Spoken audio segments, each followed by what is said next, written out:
Working capital management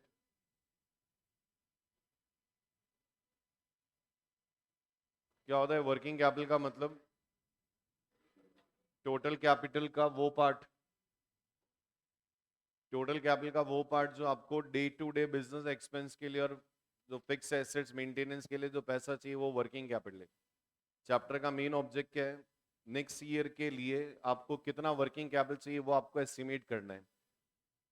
दो method आपके पास हैं, पहला ऑपरेटिंग साइकिल मेथड और दूसरा estimation of current assets and current liabilities.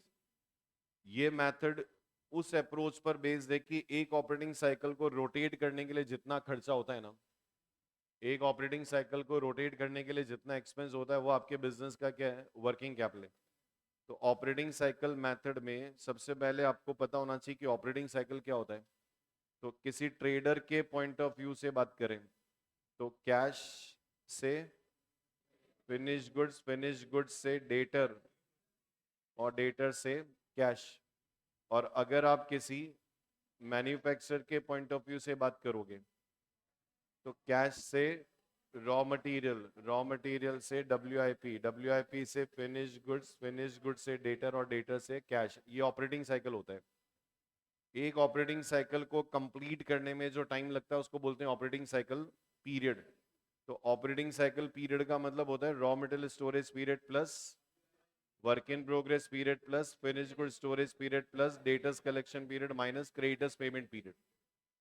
तो अगर क्वेश्चन में आपको ये पीरियड्स नहीं गिवन है तो आपको फाइंड आउट करना पड़ता है raw material storage period.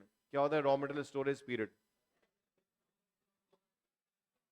Raw material storage period का मतलब होता है कि आज जो मटेरियल खरीदेंगे इसको कितने टाइम तक होल्ड करना पड़ेगा स्टोर में।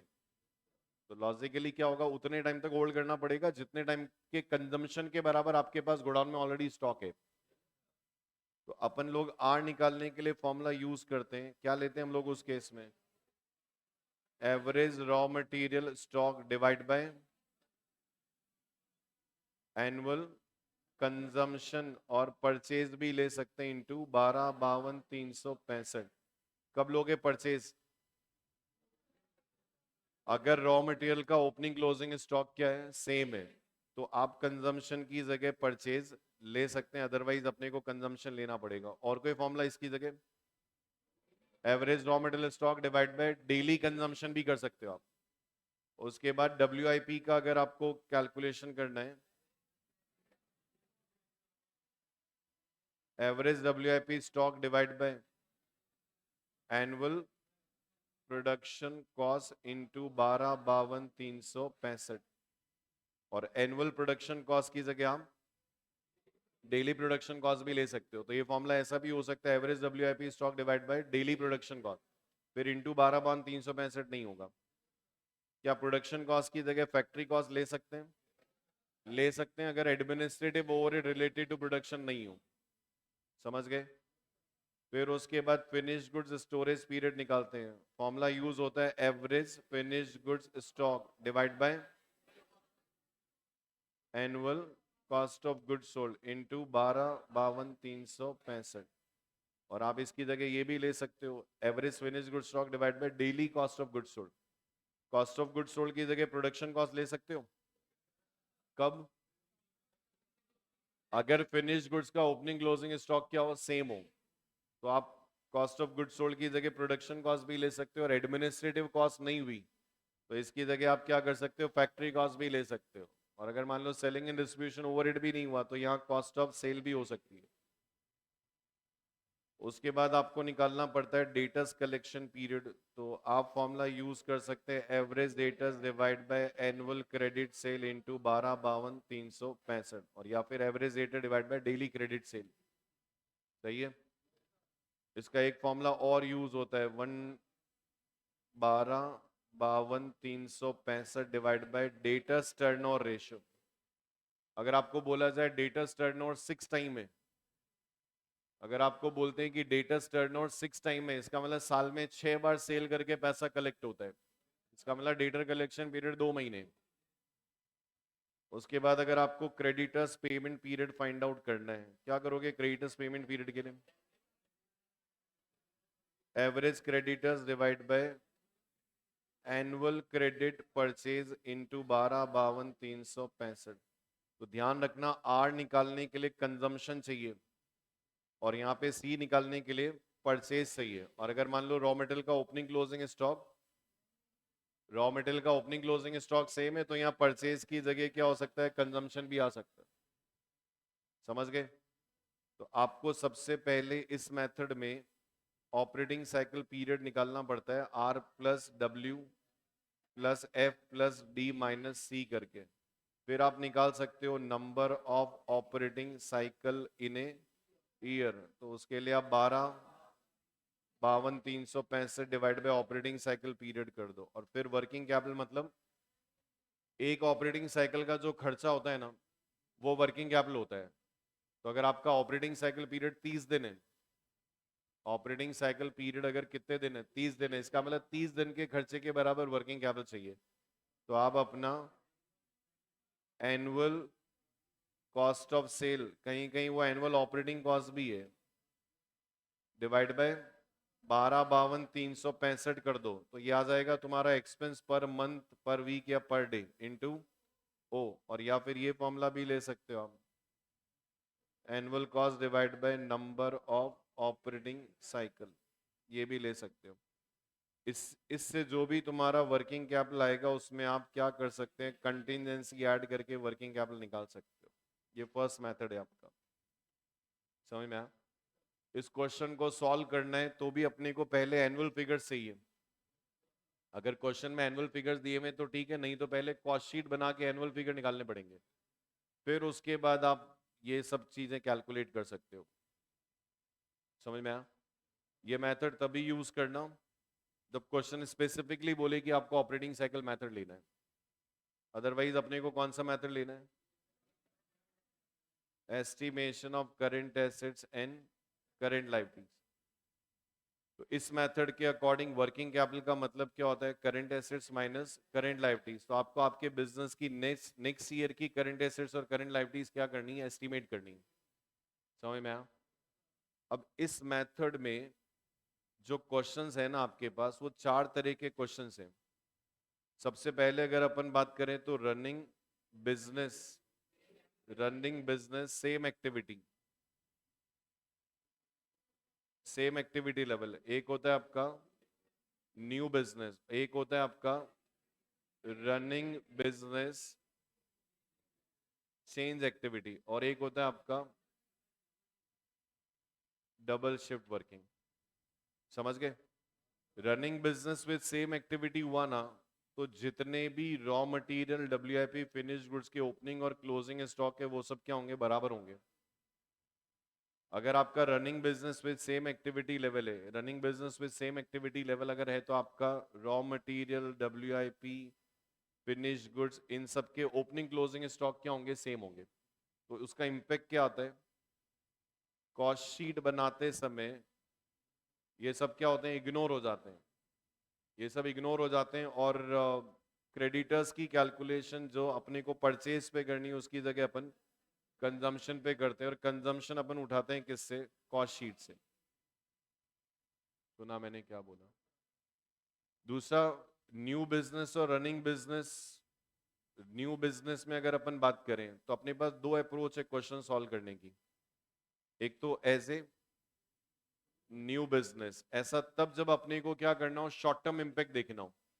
और एक होता है एज ए रनिंग बिजनेस, जब जब अपने को क्या करना हो, लॉन्ग टर्म इंपैक्ट देखना हो। क्योंकि नया बिजनेस पहले साल नया है, उसके बाद वो रनिंग बिजनेस में सेम एक्टिविटी लेवल है। तो अगर आपको न्यू बिजनेस को as a new business solve करना है तो उसके लिए आपको डब्ल्यूआईपी और फिनिश गुड्स का स्टॉक इन यूनिट्स होना चाहिए। तभी हम लोग न्यू बिजनेस को as a new business solve कर सकते हैं। और इस केस में क्या होगा, जब आप कॉस्ट शीट बनाओगे ना, तो आपको रॉ मटेरियल, डब्ल्यूआईपी और फिनिश गुड्स तीनों इन्वेंट्री को क्या होगा, कंसीडर करना पड़ेगा। और जब आप वर्किंग कैपिटल स्टेटमेंट बनाओगे ना, तो वर्किंग कैपिटल स्टेटमेंट में क्रेडिटर की कैलकुलेशन जो होगी वो परचेज पे होगी। और परचेज कैसे निकालोगे, consumption plus closing minus opening. Consumption कहां से उठाओगे, कंजम्पशन उठाएंगे कॉस्ट शीट से, क्लोजिंग स्टॉक उठाओगे कहां से, वर्किंग कैपिटल स्टेटमेंट से, और ओपनिंग स्टॉक होगा तो ठीक है, नहीं होगा तो नील कंसीडर करना पड़ेगा। समझे क्या बोला? और एज ए रनिंग बिजनेस कब सॉल्व होगा? न्यू बिजनेस का question as a running business कब सॉल्व होगा? जब आपको WIP और फिनिश्ड गुड्स का क्या गिवन हो। अगर आपको होल्डिंग पीरियड दिया हुआ है तो फिर वो as a running business with same activity solve होता है लॉन्ग टर्म अप्रोच के साथ में। क्या होगा उस केस में? कॉस्ट शीट में WIP स्टॉक और फिनिश्ड गुड स्टॉक नहीं आएगा, और वर्किंग कैपिटल स्टेटमेंट में डेटर का क्रेडिटर का जो कैलकुलेशन है, वर्किंग कैपिटल स्टेटमेंट में क्रेडिटर का जो कैलकुलेशन है,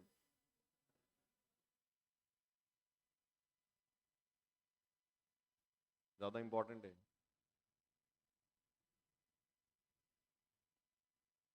वर्किंग कैपिटल स्टेटमेंट में क्रेडिटर का जो कैलकुलेशन हो किस पे लोगे बताओ? कंजम्पशन पे लेंगे। कंजम्पशन कहां से उठाओगे? कॉस्ट शीट से उठाएंगे।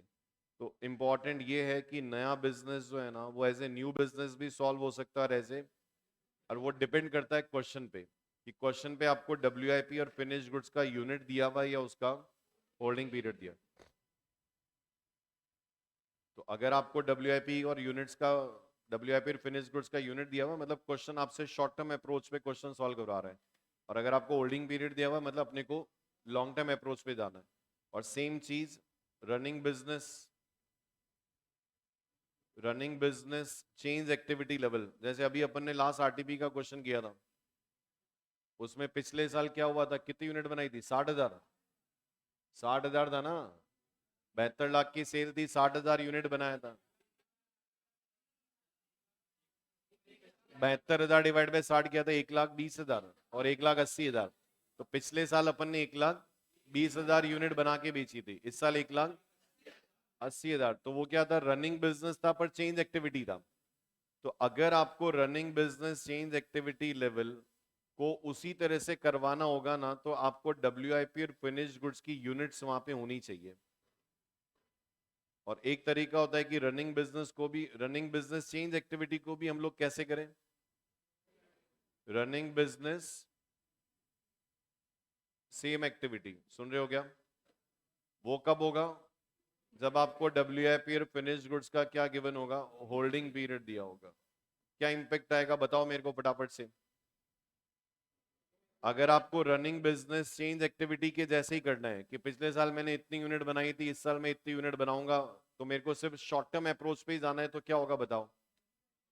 आपको कॉस्ट शीट बनाते समय क्या करना पड़ेगा? WIP और फिनिश गुड्स को भी कंसीडर करना पड़ेगा। रॉ मटेरियल तो होता ही नहीं ना कंसीडर, ऊपर सीधा अपन मटेरियल कंज्यूम लिख देते हैं। और वर्किंग कैपिटल स्टेटमेंट में क्या होगा बताओ? क्रेडिटर की कैलकुलेशन किस पे आएगी? परचेज पे आएगी। और परचेज के लिए तुमको consumption plus closing minus opening करना पड़ेगा। तो ऐसे क्वेश्चन अपन ने किए थे NPA में, जो 2-2 साल के थे, कि पहले साल में 5,000 यूनिट बनाई, अगले साल में 6,000। वो सेकेंड ईयर वाला ऐसा था। और रनिंग बिजनेस सेम एक्टिविटी की तरह सॉल्व करना है अगर आपको WIP फिनिश गुड्स का क्या दिया हो? होल्डिंग पीरियड दिया हो। तो इस केस में कॉस्ट शीट में क्या होगा बताओ? WIP स्टॉक और फिनिश गुड स्टॉक को नहीं लेंगे, और वर्किंग कैपिटल में क्रेडिटर का कैलकुलेशन कंजम्पशन पे ही लेंगे अपन। समझ गए? और एक होता है आपका कौन सा? Double shift. तो डबल शिफ्ट को लॉन्ग टर्म अप्रोच से सॉल्व करते हैं अपन। तो लॉन्ग टर्म अप्रोच से सॉल्व करने का मतलब वो क्या होता है? रनिंग बिजनेस सॉल्व होता है, वो सॉल्व होता है किसकी तरह? वो सॉल्व होता है running business same activity level. Same activity level पे वो क्या होता है? सॉल्व होता है। तो क्या होगा डबल शिफ्ट वर्किंग में? डबल शिफ्ट वर्किंग में बताओ मेरे को, आप ये बताओ कि आपका रॉ मटेरियल स्टॉक जो है ना वो ऑलमोस्ट क्या होता है? डबल हो जाता है। फिनिश गुड्स स्टॉक ऑलमोस्ट क्या होता है? डबल हो जाता है। और WIP की जो यूनिट है ना वो सेम रहेगी, बाकी आपके जो डेटर्स हैं वो बढ़ेंगे, क्रेडिटर्स बढ़ेंगे, आउटस्टैंडिंग बढ़ेगा। सबसे इंपॉर्टेंट क्या है, WIP की यूनिट क्या होगी, सेम रहेगी। तो आपको क्वेश्चन सॉल्व करते समय क्या करना पड़ेगा, आपको क्वेश्चन सॉल्व करते समय क्या करना पड़ेगा, सबसे पहले आपको कॉस्ट पर यूनिट निकालनी पड़ेगी। और ध्यान रखना वेरिएबल का कोई इशू नहीं है, फिक्स का इशू है। अगर आपको बोल रहे हैं कि 24,000 यूनिट बनाते हैं तब 2 रुपए पर यूनिट है, तो अगर आप डबल शिफ्ट में जाओगे और 48,000 यूनिट बनाओगे तो क्या होगा, 24,000 इंटू 2 डिवाइड बाई 48,000, तो ये 1 हो जाएगा। तो आपको सबसे पहले डबल शिफ्ट क्वेश्चन को सॉल्व करने के लिए क्या करना पड़ेगा, कॉस्ट पर यूनिट निकालनी पड़ेगी। आपको कॉस्ट पर यूनिट निकालनी पड़ेगी, जिसमें WIP की कॉस्ट पर यूनिट अलग निकलेगी और फिनिश गुड्स की कॉस्ट पर यूनिट क्या होगी, अलग निकलेगी। उसके बाद ठीक है, आप एज यूजुअल अपनी क्या बना सकते हो, कॉस्ट शीट बना सकते हो, और उसके बाद में तुमको वर्किंग कैपिटल एस्टिमेट करना पड़ता है। तो सबसे सबसे कॉम्प्लिकेटेड बात करूं या सबसे कंफ्यूजिंग वाली बात करूं ना, तो अगर क्वेश्चन ये है तो कोई इशू नहीं है, वो सारे इजी हैं। अगर क्वेश्चन न्यू बिजनेस की तरह सॉल्व हो रहा है तो भी कोई इशू नहीं है। सिर्फ आपको करना क्या है कि कॉस्ट शीट में आपको WIP और फिनिश गुड्स स्टॉक को भी लेना पड़ेगा। और सबसे अच्छा क्या है कि वहां जो WIP, अच्छा उस केस में पता है कॉस्ट शीट कैसे बनती है, उस केस में जब आप कॉस्ट शीट बनाओगे ना,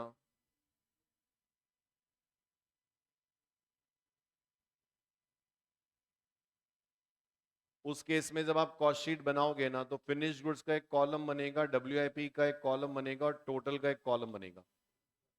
और ये WIP वाला कॉलम कहां तक चलेगा, ये चलेगा तुम्हारा फैक्ट्री कॉस्ट तक। और अगर क्वेश्चन कह दे कि WIP का वैल्यूएशन प्राइम कॉस्ट पे हुआ है, तो ये प्राइम कॉस्ट तक चलेगा। समझ में आया। और यहाँ जो WIP का वैल्यू आएगा ना, वही यहाँ पे क्या होगा, माइनस होगा। और इसी में आप फिनिश गुड्स को वैल्यूड करोगे, तो यही एज इट इज अपने वहां पे काम आ जाते हैं। तो ये ध्यान रखना, जब भी नया बिजनेस होगा जिसमें WIP स्टॉक हुआ, तो आपको यहाँ पे WIP का कॉलम साथ में चलाना पड़ेगा, फैक्ट्री कॉस्ट या प्राइम कॉस्ट तक। समझ में आया। तो ज्यादा कॉम्प्लिकेशन कंफ्यूजिंग तब हो सकता है जब ऐसी कोई सीन हो कि नया बिजनेस है और सॉल्व आप कर रहे हो उसको एज ए रनिंग बिजनेस, या चेंज इन एक्टिविटी है पर अपन उसको सॉल्व कर रहे हैं एज ए रनिंग बिजनेस। बाकी डबल शिफ्ट का कोई इशू नहीं, डबल शिफ्ट तो सॉल्व भी as a running business, same activity हो रहा है लॉन्ग टर्म इम्पैक्ट के साथ में। तो आप जब इसके क्वेश्चन को करोगे ना, तो सबसे पहली अप्रोच होती है आपको क्या करना है। अच्छा, 3 चीजें आपको चाहिए क्वेश्चन में, आपको 3 चीजें चाहिए। पहला चाहिए एक्टिविटी, एक्टिविटी मतलब आपको कितनी यूनिट बना के बेचनी है। दूसरा आपको चाहिए कॉस्ट पर यूनिट, और तीसरा आपको चाहिए होल्डिंग पीरियड। ये 3 चीजें चाहिए। ये 2 चीजें इग्नोर हो सकती है अगर क्वेश्चन में आपको सीधे ही क्या गिवन हो, एनुअल कॉस्ट आपको क्वेश्चन में दिए, तो फिर इनकी जरूरत नहीं होती अपने को। समझ गए। क्या होता है बेसिक फॉर्मेट अगर अपन यूज करते हैं इस मेथड में, तो सबसे पहले आप क्या करते हो, करंट एसेट्स, करंट एसेट्स में रॉ मटेरियल। तो अगर आपको बोलते हैं जैसे रॉ मटेरियल स्टोरेज पीरियड 2 महीने है, इसका मतलब आज जो भी खरीदोगे उसको 2 महीने तक स्टॉक में रहना पड़ेगा। क्यों, क्योंकि आपके पास ऑलरेडी 2 महीने का स्टॉक क्या है, कंजम्पशन में। तो अगर आपको रॉ मटेरियल स्टॉक निकालना है तो आपको क्या करना पड़ेगा, consumption divide by 12 into period लेना पड़ेगा। सुना। अगर आपको WIP निकालना है तो आपको रॉ मटेरियल, लेबर और ओवरहेड, ये तीनों अलग लेने पड़ेंगे। बाय डिफॉल्ट मटेरियल हम लोग 100% लेते हैं, लेबर ओवरहेड 50%। तो आप जब यहाँ पे लोगे तो आपको वही लेना पड़ेगा, consumption divide by 12 into W।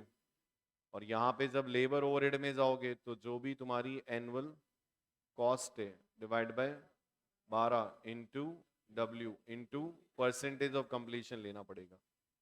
Finish goods का वैल्यूएशन हमेशा अपन किस पे करते हैं, प्रोडक्शन कॉस्ट पे। क्या लिखूं बताओ, production cost divide by 12/365 into F। Debtors का कैलकुलेशन बताओ। डेटर्स का कैलकुलेशन अपन लेते हैं कॉस्ट ऑफ सेल पे, तो cost of sale divide by 12 into D। अच्छा, सेल भी ले सकते हैं अगर क्वेश्चन क्या करे, स्पेसिफाई करे। और बताओ इसके अलावा प्री पेमेंट हो सकते हैं, और क्या हो सकता है, कैश हो सकता है। प्री पेमेंट कैसे निकालोगे, annual expense divide by 12 into period लेना है, समझ गए। उसके बाद में जब आप यहाँ पे करंट लायबिलिटीज कैलकुलेट करते हो, तो करंट लायबिलिटीज में सबसे इंपॉर्टेंट क्या है, क्रेडिटर। तो क्रेडिटर के लिए वैसे तो करना ये होता है, purchase divide by 12 bound 365 into C. अब परचेज की जगह हम लोग क्या यूज करते हैं, कंजम्पशन। कब, जब जब वो running business with same activity होता है तो ओपनिंग क्लोजिंग स्टॉक सेम होता है रॉ मटेरियल का, तो कंजम्पशन यूज कर सकते हैं परचेज की जगह। और अगर आपका चेंज एक्टिविटी है, नया बिजनेस है, opening closing raw material stock अलग है, तो यहाँ पे क्या होगा, परचेज लेना पड़ता है। बाकी कोई भी आउटस्टैंडिंग एक्सपेंस हुआ तो क्या करोगे बताओ, annual expense into 12/365 divide by outstanding period ले लो। प्रोविजन फॉर टैक्स का ध्यान रखना, हो सकता है वो, समझ में आया। ये आपकी यहाँ पे आ जाती है करंट लायबिलिटीज। और वर्किंग कैपिटल का मतलब क्या होता है, current assets minus current liabilities, plus आप कोई भी कंटिजेंसी ऐड कर सकते हो। उसके बाद यहाँ पे सबसे इंपॉर्टेंट क्या है, चाहे आपका क्या हो,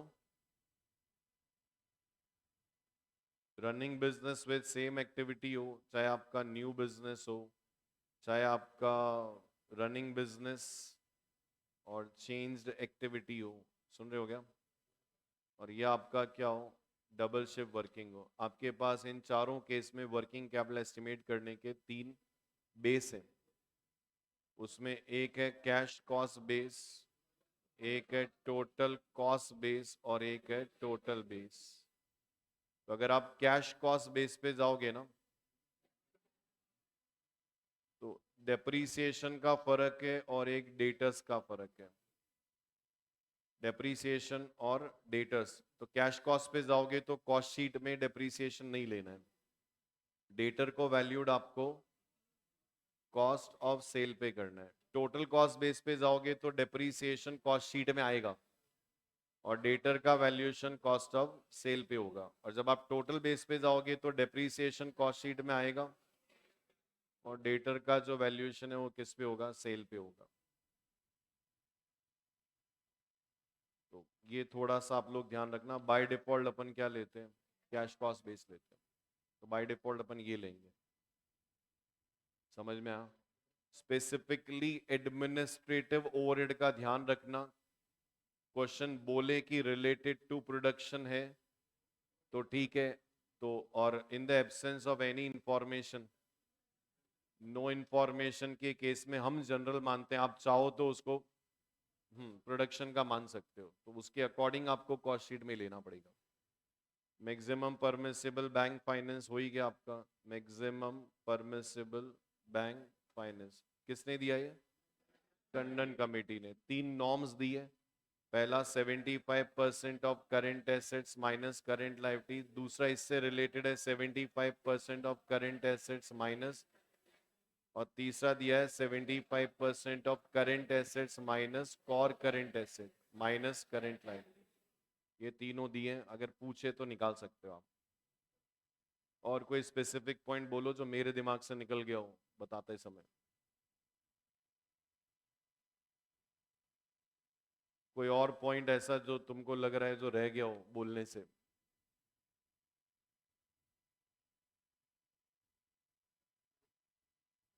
एक्सपोर्ट सेल में क्या होगा, जितने भी क्वेश्चंस हैं अपने कौन से, जिनमें सेल में आपको क्या दिया हुआ है, डोमेस्टिक सेल अलग दिया हुआ है और एक्सपोर्ट सेल अलग दिया है, तो क्या करना है इसमें आपको, कॉस्ट ऑफ डेटर की कैलकुलेशन के लिए, डेटर की कैलकुलेशन के लिए आप क्या करो, कॉस्ट ऑफ सेल में से सेलिंग एंड डिस्ट्रीब्यूशन एक्सपेंस अलग कर दो और अदर कॉस्ट अलग कर दो। तो जो सेलिंग एंड डिस्ट्रीब्यूशन एक्सपेंस है ना, वो sale ratio, sale rupees, sale in rupees जो क्वेश्चन में क्या है गिवन है, उसी के रेशो में तुमको क्या करना है, डिवाइड करना है। और बाकी जो अदर कॉस्ट है ना, उसको नॉर्मल सेल पे लाके डिवाइड करना पड़ेगा, नॉर्मल सेल रेशो में आपको डिवाइड करना पड़ेगा डोमेस्टिक और एक्सपोर्ट। ये डोमेस्टिक और ये क्या हो गया, एक्सपोर्ट, ये समझे, नॉर्मल सेल जैसे आपको बोलते हैं ना कि 1,80,000 की डोमेस्टिक एक्सपोर्ट सेल है, 1,80,000 की एक्सपोर्ट सेल है जो नॉर्मल सेल से 90% है। 1,80,000 एक्सपोर्ट सेल है जो नॉर्मल सेल का कितना है, 90% है। तो 1,80,000 डिवाइड बाय 90% करके उसको नॉर्मल पे लाना पड़ेगा, वो नॉर्मल है वहां पे। और इस केस में जो है वो यूज करना है। ये डोमेस्टिक सेल का COS आएगा और ये एक्सपोर्ट सेल का COS आएगा। तो इस पे डोमेस्टिक सेल के डेटा निकलेंगे और इस पे एक्सपोर्ट सेल के डेटा निकलेंगे।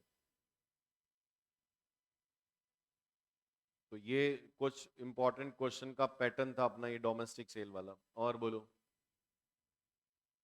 कोई पॉइंट ऐसा जो रह गया हो, कोई specific question. Operating cycle use तभी करना जब क्वेश्चन स्पेसिफाई करे, अदरवाइज अपने को हमेशा estimation of current assets current liabilities लेना पड़ेगा। कभी अगर बोले ग्रॉस वर्किंग कैपिटल निकालनी मतलब सिर्फ करंट एसेट निकालनी।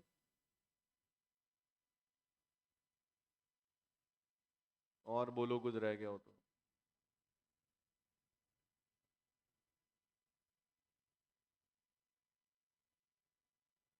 ये ध्यान रखना जब भी WIP और फिनिश गुड्स का होल्डिंग पीरियड दिया हुआ है तो वो क्वेश्चन कोई भी हो वो सेम एज, हाँ मतलब वो रनिंग बिजनेस सेम एक्टिविटी, मतलब वो लॉन्ग टर्म अप्रोच पे आ जाता है वो क्वेश्चन। तो वैसे क्वेश्चन में आपको कॉस्ट शीट बनाते समय WIP फिनिश गुड्स इग्नोर करना है और वर्किंग कैपिटल निकालते समय क्रेडिटर्स का कैलकुलेशन कंजम्पशन पे लेना है। और जब भी नया बिजनेस है या चेंज एक्टिविटी है और उसमें WIP और फिनिश गुड्स का होल्डिंग पीरियड नहीं दिया हुआ है, यूनिट्स गिवन है, तो फिर आपको कॉस्ट शीट बनाते समय WIP और फिनिश गुड्स को भी लेना पड़ेगा। और वर्किंग कैपिटल स्टेटमेंट में क्रेडिटर का कैलकुलेशन अपन परचेज पे लेंगे जो consumption plus closing raw material minus opening raw material करके आएगा। और किसी भी नए बिजनेस में WIP है तो ध्यान रखना वो अलग कॉलम बनाना पड़ेगा WIP का। समझ गए?